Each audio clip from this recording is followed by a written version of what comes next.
Hello and welcome everybody to Season 8, Episode 1 of the Podrick Paynecast. I am Jamie. And I'm Jeff. And we're finally back after about a 2-year hiatus. It's been quite a long time and we are glad to be back. I feel like I've aged 10 years in that 2-year span. Nothing fooks you better than time. Yeah, all of us. All right. Let's say we'll jump right in here. The first obvious difference that we noticed with this first episode was the intro. You know, the intro is always super awesome, and somehow they made it even more awesome with even less locations. I think there were three locations: Last Hearth, Winterfell, and King's Landing. And, you know, they were only at Last Hearth for, a few minutes, so... For all you castle watchers out there, this is the first appearance of Last Hearth, the seat of House Umber. House Umber. And yeah, something really intense happens to their lord later, but we'll touch on that in a bit. All right, so the locations in the intro were really awesome. Since there were only 3 locations, they spent a lot more time in each one. King's Landing, we got to see the dragon skulls underneath the Red Keep. We got to see a lot of Winterfell. And, you know, just seeing Last Hearth on its own was really cool as well. Totally. I feel like the intro was really, really intricate, and it just blows my mind when you see something like that happen. And, like, I know we have all the technology to do it, but, I mean, just even conceiving that and turning that into a physical thing that you can watch, it's pretty magical. It's just great. And having it be different every single episode is pretty awesome as well. It's not just like, you know, a one-off intro that they use for 10 years. Right. Like they have to make it different every single time. That's true. Awesome. Well, after the intro, you know, we get to Jon and Dany finally arriving in Winterfell, which draws a lot of comparisons to the very first episode of the series when Robert Baratheon arrived in Winterfell, recruited Ned Stark, and we all know what happened with that. It doesn't seem like Daenerys is getting as warm of a welcome as Robert Baratheon did, though.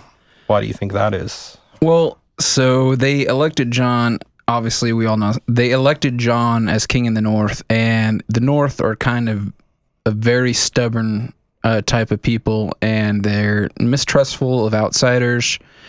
And the thing with Robert is Robert was a good friend with Ned Stark, and they fought in the wars together to overthrow the Targaryens. So you can imagine, you know, Jon Snow, a bastard, named king in the North, by the North, bending the knee and then bringing home a foreign Targaryen and all of her armies who could easily wipe them out if they wanted to. So rightfully so, they're a little bit disconcerted, but I feel some of that was overplayed a little bit. Especially with the Lord Glover stuff. That guy's an asshole. I mean, and there's also the whole, you know, the Mad King burning the Starks alive. So there's probably still some bad blood between there. Oh, yeah. But yeah, Dany isn't like that, I want to say, but she's kind of shown signs of being like her father. She's definitely burned people alive. Yes.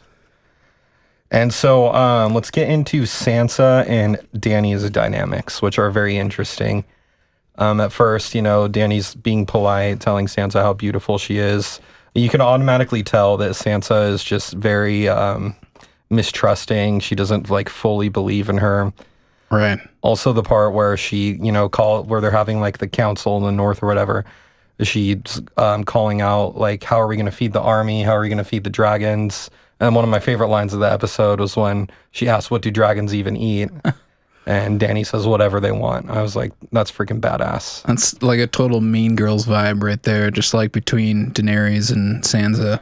It probably wasn't the smartest thing to say to her when she's like trying to gain her trust, but it was still badass. Well, she is the queen, so, you know, she feels like she doesn't have to really explain herself, but yeah, that was a sassy move for sure, and that didn't start off that whole scene well, you know?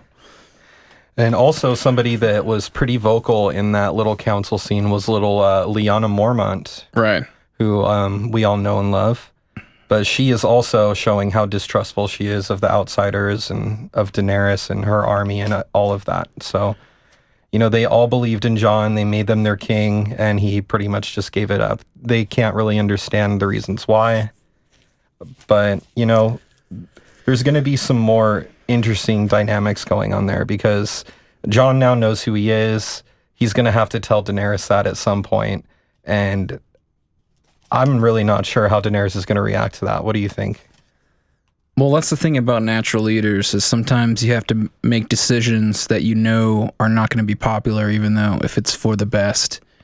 I feel like Jon did that. Like he said, he never wanted to be king, and that he just did what he had to do for everybody to survive, really. And I think they know that, but they're still just kind of, I don't know, a little bit shocked or just displeasant. But I feel like as soon as the fighting comes, like they'll just forget about it, just like they forgot about the wildlings.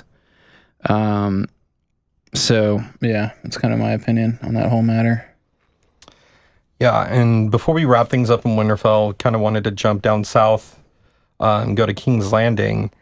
And my favorite character, Cersei Lannister, she's up to her normal doings. Besides boning Euron, I was kind of like weirded out about that. I feel like she was like not going to do it, and then at the last second, she just like decided to on a whim. Right. She had a badass line too, and then she just kind of did it anyways. Yeah.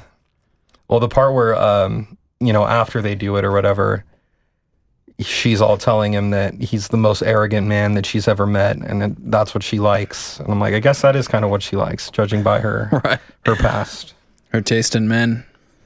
What did you think of the Golden Company? Oh, yeah, I thought it was cool. Cue the elephants, memes, but I never imagined Harry Strickland as being kind of foreign with like an accent, but I suppose it would make sense. I thought the armor and shit looked awesome. He almost kind of looks like Jaime a little bit, and like the golden armor. I wonder if there's going to be any like kind of, Yeah, I thought Cersei would have romance between the two. Yeah, I feel like he's more Cersei There definitely style. would have been if you brought elephants. Am I right? Freaking bitches love elephants, dude. Man.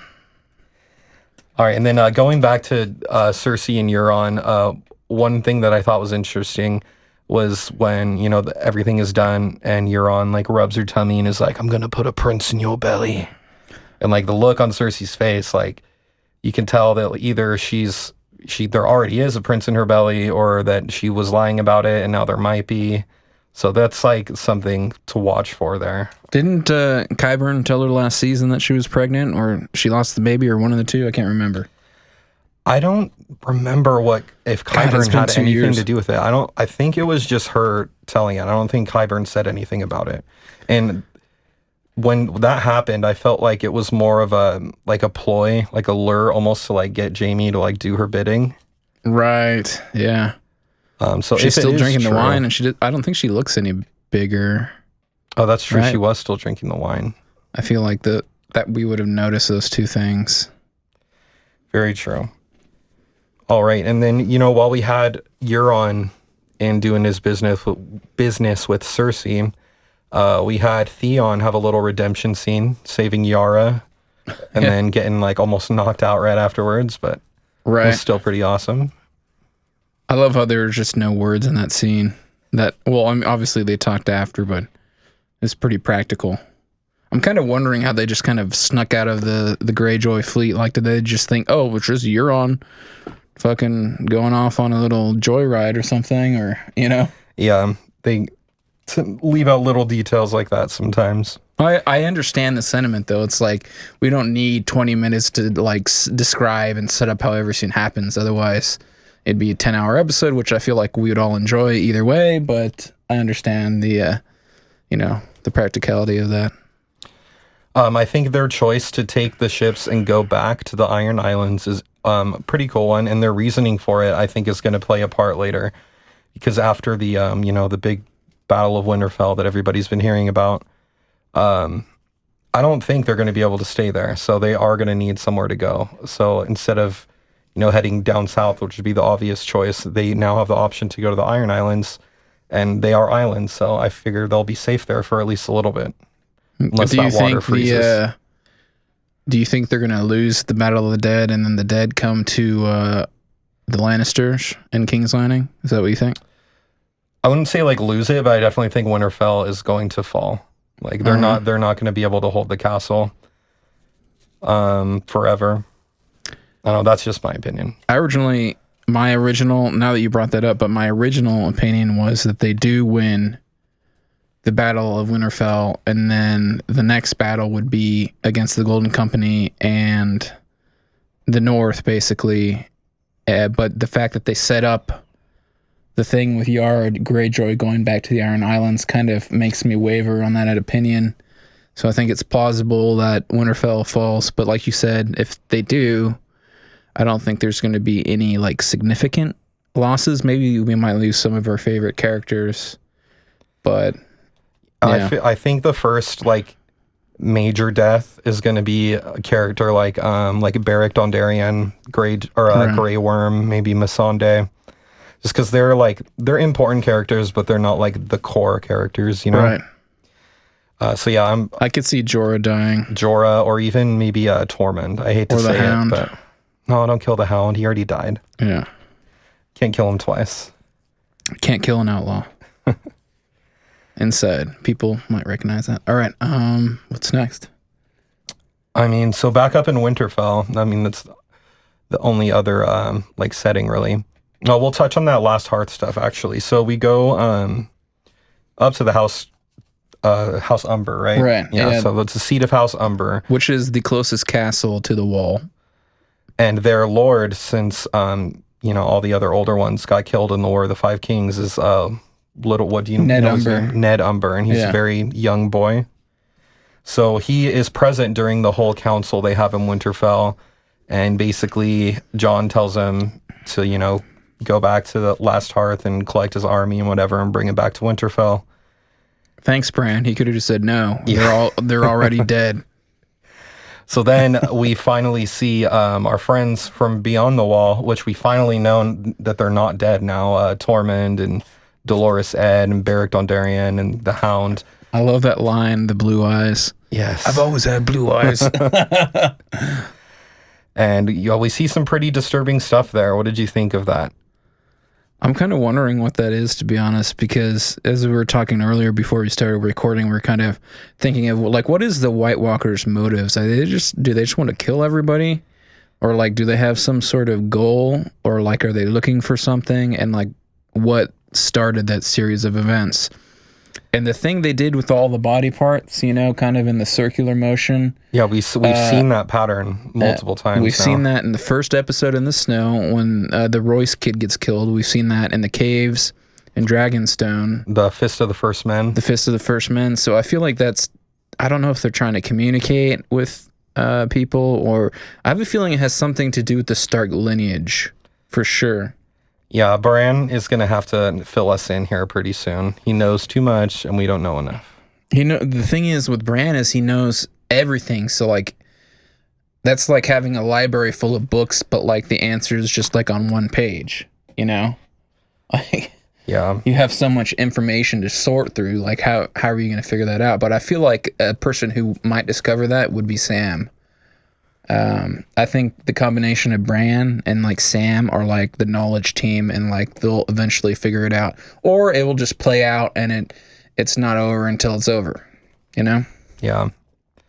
Well, while we're touching on Sam, I don't want to say my favorite parts of the episode, but one of the most interesting parts was when Dany decided to reveal to Sam that she killed his father and his brother, and she was not very like regretful about it or like trying to seem like she was sorry or anything. She was kind of just like, yeah, I killed him.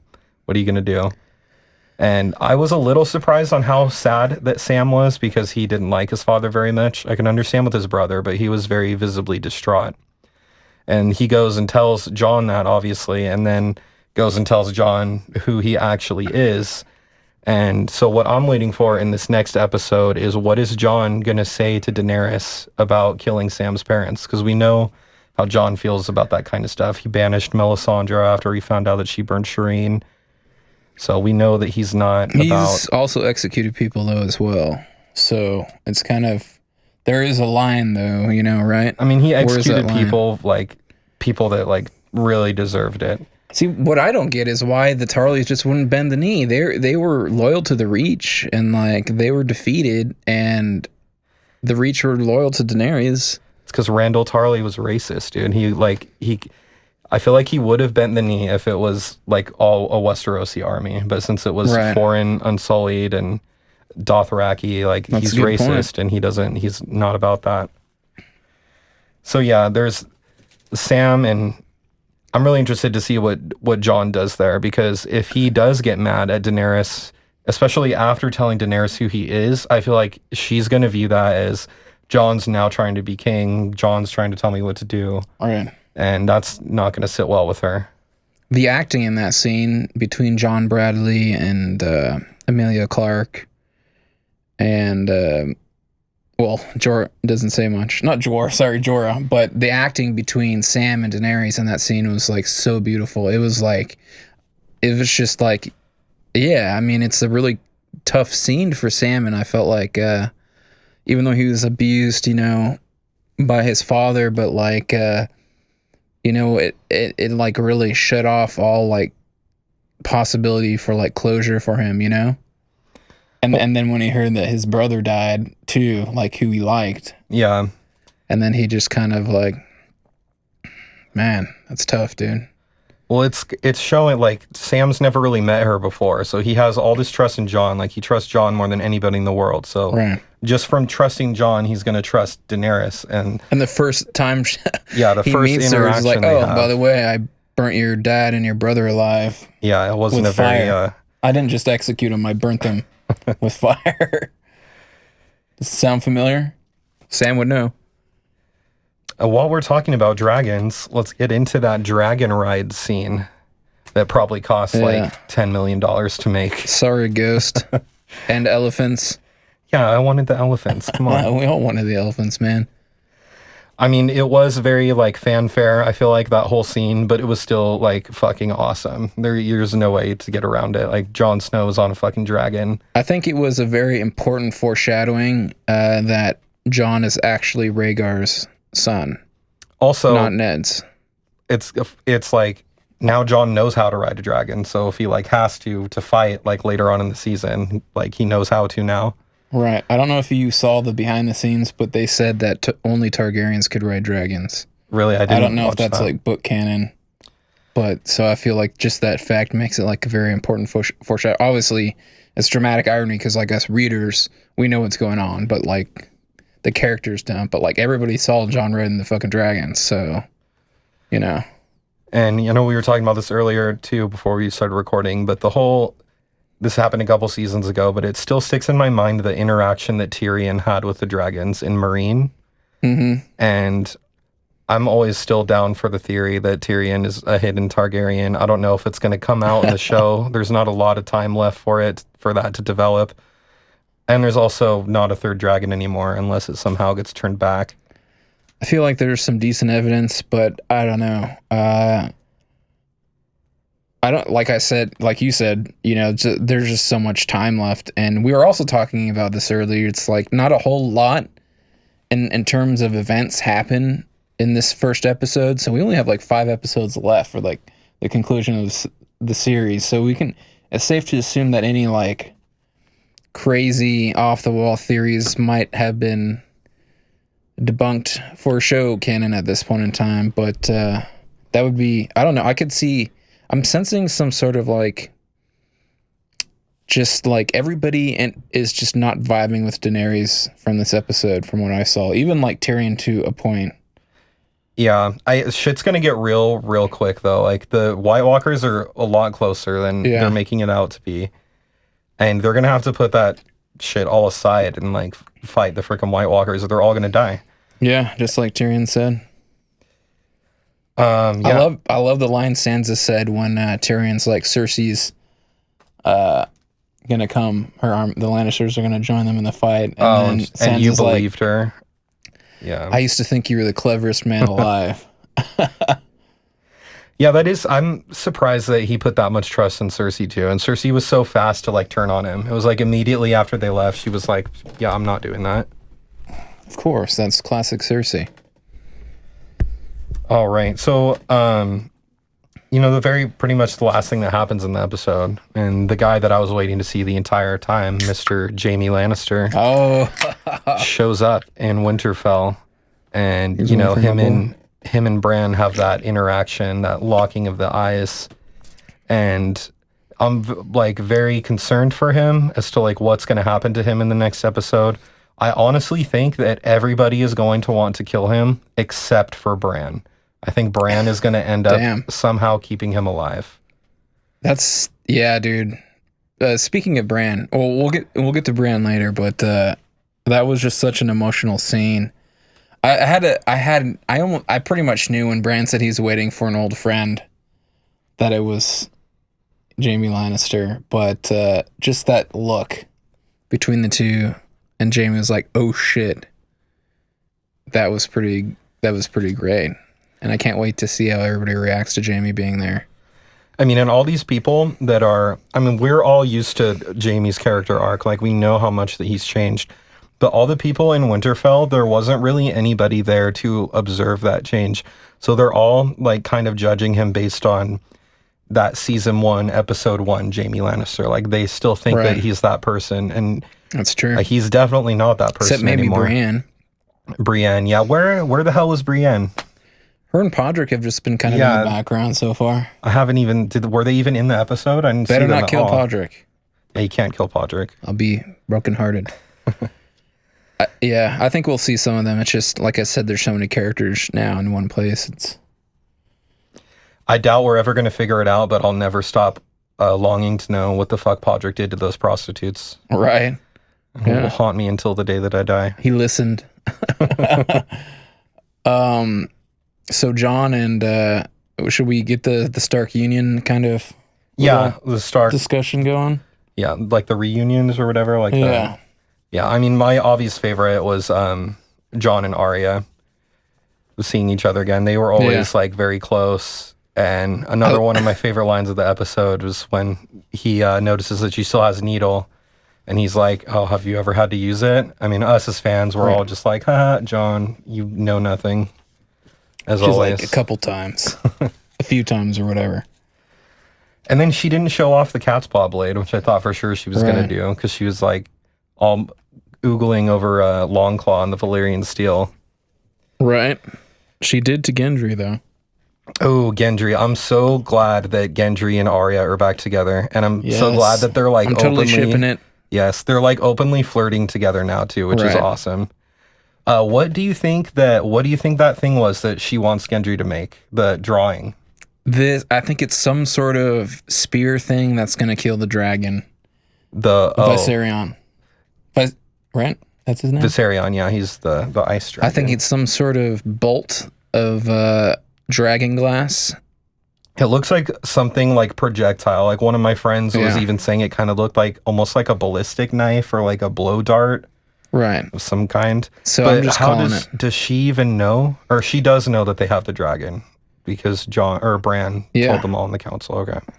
I honestly think that she's either going to kill the Night King with that or his dragon. Or both. Can the Night King survive like a fall? Like, say, if his dragon was killed? I mean, that would be kind of anticlimactic to kill off the Night King just because he falls off the dragon. But that's how episode 3 ends. It's like they have this epic battle. He falls off a dragon and dies. And they're just like, all right, let's go kill Cersei now. Right. That'd be a little too storybook, though. And we would never get to learn their motivation. I really want to. I hope we get to see. I wonder if he speaks at all. Do you think he speaks? He is yet to speak. Well, like, what if he's like face to face with Jon Snow? Is he just gonna like not say anything? I don't think Jon would let him even have the chance if they got that close. It's possible. I mean, I would listen for like a second. But yeah, I'm not a warrior, so. With the White Walkers, they touched on it a little bit in like season 6 and season 7 of like the history of the White Walkers and the Children of the Forest and all that. And I hope we actually do go more into that, because that's when Bran was like still with the old Three-Eyed Raven, and the old Three-Eyed Raven was like kind of guiding him. Right. But then Bran had to like fuck everything up. Do you think we'll get any more Bran flashbacks? I hope so. Those are honestly like some of my favorite parts of the later seasons were Bran's flashbacks. Like the Tower of Tower of Joy. Tower of Joy scene. Yeah, that was awesome. That was lit. I wonder if... Also, Hold the Door. Like, come on. Oh, yeah. Also, season 6, episode 2, Home, had a really cool Bran flashback in it. I wonder if he'll flash back to Jaime's killing the king, Daenerys' dad. What if that like saves Jaime? Yeah, like I said before, I think Bran is going to be the one to save Jaime because all those people hate him. And Right. I mean, what he just went up there because he was pissed at Cersei, pretty much. Like he doesn't really. If you think about it, Jaime set off the series of events that turned Bran into the Three-Eyed Raven. Yeah, like so. If it wasn't for Jaime, Bran wouldn't have any of these powers. Yeah, But then, but does he even want the powers? That's another thing. So who knows? But I still think I think you're right, though. I still think it. I think he's going to save Jaime in some form or another, whether it's showing a flashback or speaking up. one of my least favorite theories that was going through the off season was the whole theory that Bran is the Night King. I don't like it. I think that would be kind of stupid. But what do you think about that? I don't like that theory. I don't have any logical reason. It's just, I just don't like it. Yeah, like why would he be like killing like himself pretty much? Yeah. Although I do think there was a thing with him touching Bran. Yeah. I think that my theory is that when that happened, it negated the magic of the wall. That's true. Because it was rumored negated to have the magic of the little cave they were in or whatever. Yeah. So I think there's something to do with that. Also, is there any magic like that in Winterfell, like protecting the Winterfell I think castle? there was too, and you know how they always say there must be a Stark in Winterfell. Well, for a couple seasons, the Boltons had control of Winterfell. So what if that's like, what if they had a deal, where it was literal that the Starks had to hold Winterfell, I mean, Sansa was there, but she wasn't there like the entire time. Yeah. How do you feel about the whole like there might be a dragon underneath Winterfell? I'm not going to discount it, but I feel like there would have been more evidence. I feel like Jon is the dragon under Winterfell. Yeah. Because he finds out in the crypts that he's Aegon Targaryen. So in my opinion, that fulfills whatever prophecy that is. I know there's hot springs and stuff, but that's not really foreshadowed or touched on at all in the TV show. But it's a plausible theory. I just don't think it's going to happen in the show. Another character whose absence I noted was Melisandre. I can't help but feel like she's not done. Like she has to like still be doing something. I feel like there's definitely something going on with her. Was she not Cat? I feel like there are rumors that she was filming, but I'm not sure. So yeah, I know there's theories that she kills the Night King somehow. I don't know how or why, but perhaps it's somehow connected to the Azor Ahai theory or prophecy. So she seems to be kind of an important character in this whole kind of mess with the Night King. Yeah, and Jon wouldn't be here if it wasn't for her. True. The whole Lord of Light, I'm not really sure how to pronounce the actual name of the religion. It's like Roller. Rolor or something. Roller. I just call him roller, like a roller hockey. But yeah, that whole religion has always kind of fascinated me with it when it comes to Game of Thrones religions, because it's the only one that has actually like shown any evidence of like being real. Right. Like there's the old gods or whatever, and then there's the Light of the Seven, and then Arya's god, the many-faced god. But the the Lord of Light is the only one where we actually like see stuff actually happening. There's the Shadow Baby that killed Renly Baratheon. All the sacrifices and Her stuff. necklace. Yeah, the necklace and the weird golem Bringing old lady. Jon back. Yeah, bringing people back from the dead, and Beric Dondarrion, he was brought back from the dead several times. Speaking of which, rest in peace, Thoros. He's one of my favorite characters. Yes, Thoros was badass. Yeah. I missed his drinking. Yeah. And his top-notch bald. Top-notch. All right. I mean, so we pretty much covered everything that happens in that first episode. Should we do like predictions? Sure. I feel like this was largely a setup episode. Definitely. Which is kind of, it's inevitable when it's the first episode of a season. I mean, not always. We've had first episodes before that were pretty intense. I mean, the first episode of season 7, Arya kills all those people and it was like super satisfying. Oh, true. So this one, like, it was a lot of fanfare. I felt like a lot of making fans feel good, making fans feel comfortable, which makes me feel uncomfortable because they set all this stuff up and they are making us happy. And it's not going to be like that the whole time. Like, some shit is about to go down, I feel like. So they're trying to kind of like fake us out and like make us feel like things are going to be okay. Because they didn't even show the White Walkers the entire episode. Right. I thought for sure that in the dragon riding scene, it was going to be like Jon and Dany having a good time in the sky, and then they like fly over a mountain and see the army of the dead. I thought that was going to be. Honestly thought that was going to happen. Well, we know that the army of the dead is between Last Hearth and Winterfell. So, and we've seen the preview, the beginning of the battle. So my prediction is that the last scene of episode 2 is when they arrive. And then the entirety of episode 3 is that battle. Literally the entire episode. Just an hour and a half of the Battle of the Dead. It's going to be awesome. That's my prediction. Other stuff, we're definitely going to see what happens to Jaime. I don't think he's going to die. I'm pretty sure he's going to be between Tyrion and Bran. He's going to be... Yeah, Tyrion and Bran will redeemed in the eyes of the North. What else? Excuse me. What else do you think could pop up in episode 2? I want to focus on like the King's Landing aspect of like what's going to be going on down there. So Euron's either going to figure out that Theon and Yara are going to take the Iron Islands back, or so he might leave or something. If he does leave to go take that back, that'll probably leave Cersei alone with the Golden Company. I almost kind of feel like Euron wanted that to happen because he's just a psychopath and he gets bored sometimes. Yeah, he is a psychopath. I loved his costume though. During that episode, his costume was freaking awesome. Yeah, he just got like this gangy look to him.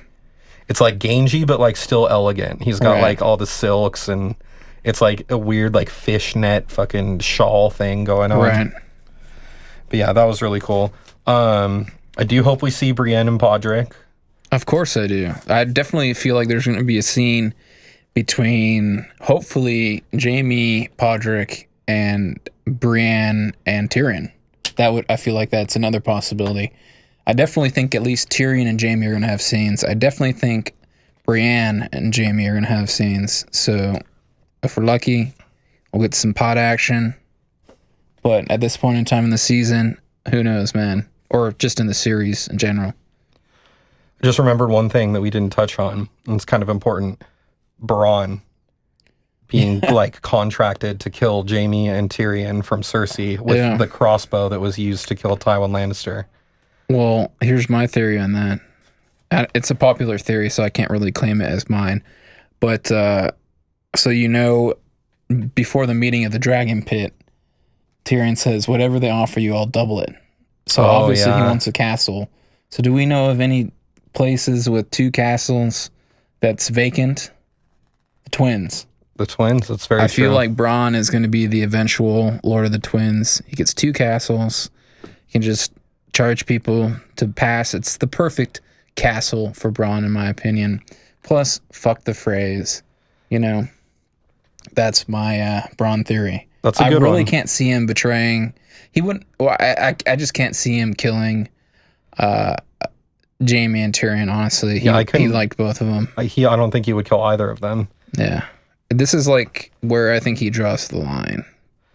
But like you said, he might go up to Tyrion and Jaime and be like, oh, I don't know, like maybe they're gonna want him to kill Cersei or something. Right. So that'll be cool. I hope he doesn't kill them. That would suck.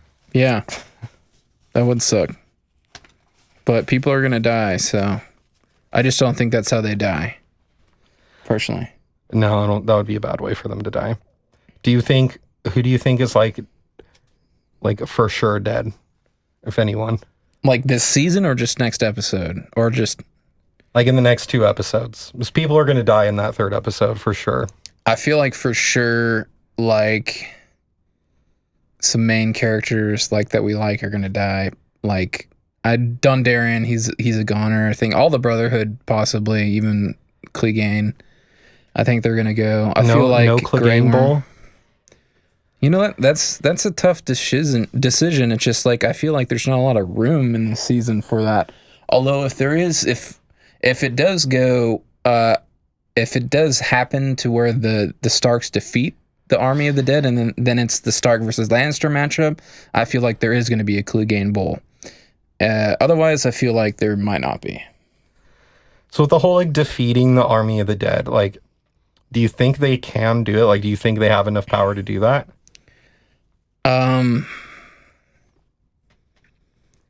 I don't know, to be honest. Technically, it can be done. Like, well, like when they were going over it last season, you know, when they killed the White Walker, all the whites that it turned died with it. Yeah. So if they killed the Night King, I feel like everything would just die. Yeah, same. Or if, like you said, they like somehow they're victorious. I feel like that's a bit of a trope, though. Yeah. But if they are victorious in Winterfell, I don't think it's going to be like a total victory. I think they'll take out like a good chunk of the Night King's army, and then the Night King has to like go back and like get more or something. Because I don't see like, it's honestly surprised me that battle is so early on in the season. I thought that would be like more of an end of the season thing. That's why I feel like the end of the season is going to be the battle between the Starks and the Lannisters. Yeah. I almost feel like Daenerys could die in this battle, just because I honestly feel the same. I feel like they're kind of setting it up with the whole Aegon Targaryen thing and making her kind of, you know, not wanted in this episode. So I feel like that's a possibility. Yeah, I had predicted before the season started that I don't think Daenerys is going to make it the whole time. Yeah. Which I know will piss a lot of people off, but... Hey man, as long as the Hound gets his chicken. Yes, the chicken. All right, early Iron Throne predictions, if there is one at the end of the season. Jon. Still Jon for me. I'm going Sansa. She doesn't really have a claim, though, other than any more than any Lord of the Seven Kingdoms. I mean, the only one that really has a claim now is Jon. Yeah. And Sansa. I mean, you could argue that Gendry kind of has a claim. Gendry would have more of a claim than Sansa because... Well, Sansa, she's a Stark, so she would be a Lord Paramount. So at that point, like any of the Lord Paramounts could just like throw their name into the pot. I just feel like Jon's not gonna want it. Like people will want Jon to like. He's have never wanted it, anyways, but he does it because that's his duty. You know. I mean, I don't think it's gonna happen, but I'd love to see Tyrion have the throne. It's just because I think he's the best at ruling, honestly. Right. And I know a lot of people don't like season 2. It's not like a fan favorite season, but I like honestly, season 2. I love season 2 because you get to see Tyrion like run fucking King's Landing and like command an army, and season 2 pretty is badass, dude. But yeah. So Jon for him, Sansa for me. We'll see what happens, I guess. Podrick Payne for the Iron Throne. The only one left is just Pod and Bronn. Bronn just wants his castle. He fucks out. Just leaving Podrick. And all the whores in King's Landing. This will be some happy horse. Yeah. He listens, man. He listens. Me and my friend were talking about it, and his theory about Podrick is that he's circumcised. And that's why the prostitutes love him, because he's the only circumcised person there. Wow. Not sure how much that has to play into it, though. Definitely heard weirder theories for Game of Thrones. Now that we're talking about weird theories, all right. Have you heard about the like the one that's like Littlefinger's faceless man or whatever, and that he's still alive? No, but that would make sense. Yeah, I kind of saw that one like circulating on the internet. I didn't really like go too much into it, but I've always loved Littlefinger, so I'd be all for Littlefinger being alive. I'm going to harken back to my previous statement, is I don't feel like it was foreshadowed at all, so that'd just be kind of a UFO just out of nowhere. No pun intended, now that he's starring on that UFO show. But yeah, I feel like that would have been foreshadowed a little bit more if he was a faceless man. I feel like once shit started to get real, he was like kind of out of his element. A little bit. Sansa definitely outsmarted him. Yeah. which was like what she was born to do, but whatever. I feel like his mistake in that is like he gave her motive to like want to kill him, you know? So that's on him.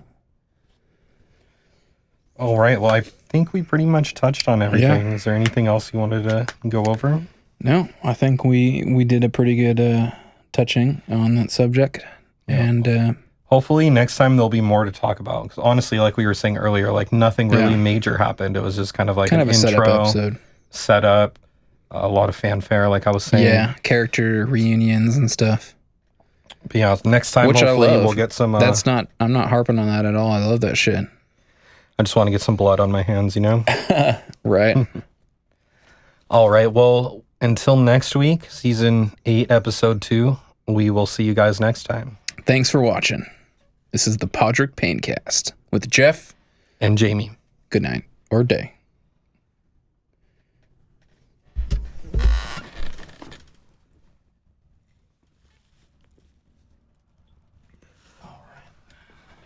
I never realized how much I say all right until like I record myself. Right.